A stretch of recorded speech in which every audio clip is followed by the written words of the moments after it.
شروع اللہ کا نام لے کر جو بڑا مہربان نہایت رحم والا ہے۔ طاسیم میم، یہ کتاب روشن کی آیتیں ہیں۔ اے پیغمبر، ہم تمہیں موسیٰ اور فرعون کے کچھ حالات مومن لوگوں کے سنانے کے لیے صحیح صحیح سناتے ہیں کہ فرعون نے ملک میں سر اٹھا رکھا تھا اور وہاں کے باشندوں کو گروہ گروہ بنا رکھا تھا۔ ان میں سے ایک گروہ کو یہاں تک کمزور کر دیا تھا کہ ان کے بیٹوں کو ذبح کر ڈالتا اور ان کی لڑکیوں کو زندہ رہنے دیتا۔ بے شک وہ مفسدوں میں تھا، اور ہم چاہتے تھے کہ جو لوگ ملک میں کمزور کر دیے گئے ہیں ان پر احسان کریں اور ان کو پیشوا بنائیں اور انہیں ملک کا وارث بنائیں، اور ملک میں ان کو قدرت دیں، اور فرعون اور حامان اور ان کے لشکر کو وہ چیز دکھا دیں جس سے وہ ڈرتے تھے۔ اور ہم نے موسیٰ کی ماں کی طرف وحی بھیجی کہ اس کو دودھ پلاؤ، پھر جب تم کو اس کے بارے میں کچھ خوف پیدا ہو تو اسے دریا میں ڈال دینا، اور نہ تو خوف کرنا اور نہ رنج کرنا، ہم اس کو تمہارے پاس واپس پہنچا دیں گے اور بعد میں اسے پیغمبر بنا دیں گے۔ سو فرعون کے لوگوں نے اس کو اٹھا لیا، اس لیے کہ نتیجہ یہ ہونا تھا کہ وہ ان کا دشمن اور ان کے لیے موجب غم ہو۔ بے شک فرعون اور حامان اور ان کے لشکر غلطی پر تھے، اور فرعون کی بیوی نے کہا کہ یہ میری اور تمہاری دونوں کی آنکھوں کی ٹھنڈک ہے، اس کو قتل نہ کرنا، شاید یہ ہمیں فائدہ پہنچائے یا ہم اسے بیٹا بنا لیں۔ اور وہ انجام سے بے خبر تھے۔ اور موسیٰ کی ماں کا دل بے قرار ہو گیا، اگر ہم ان کے دل کو مضبوط نہ کر دیتے تو قریب تھا کہ وہ اس غم کو ظاہر کر دیتی۔ ہم چاہتے تھے کہ وہ مومنوں میں رہیں، اور والدہ موسیٰ نے اس کی بہن سے کہا کہ اس کے پیچھے پیچھے چلی جا، تو وہ اسے دور سے دیکھتی رہی، اور ان لوگوں کو کچھ خبر نہ تھی۔ اور ہم نے پہلے ہی سے اس پر دائیوں کے دودھ حرام کر دیے تھے، تو موسیٰ کی بہن نے کہا کہ میں تمہیں ایسے گھر والے بتاؤں کہ تمہارے لیے اس بچے کو پالیں اور اس کی خیر خواہی سے پرورش کریں۔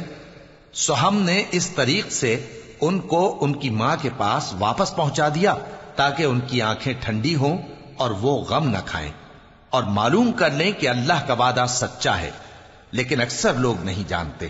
اور جب موسیٰ جوانی کو پہنچے اور بھرپور جوان ہو گئے تو ہم نے ان کو حکمت اور علم عنایت کیا، اور ہم نیکوکاروں کو ایسا ہی بدلہ دیا کرتے ہیں۔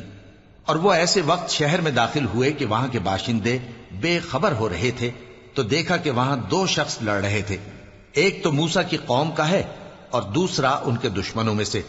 تو جو شخص ان کی قوم میں سے تھا اس نے دوسرے شخص کے مقابلے میں جو موسیٰ کے دشمنوں میں سے تھا مدد طلب کی، تو موسیٰ نے اس کو مکہ مارا اور اس کا کام تمام کر دیا۔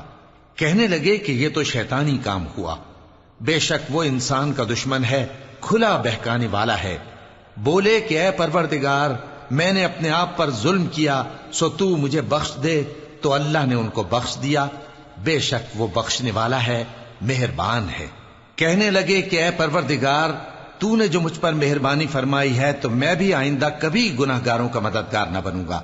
الغرض صبح کے وقت شہر میں ڈرتے ڈرتے داخل ہوئے کہ دیکھیں کیا ہوتا ہے، تو ناگہاں وہی شخص جس نے کل ان سے مدد مانگی تھی پھر ان کو پکار رہا ہے۔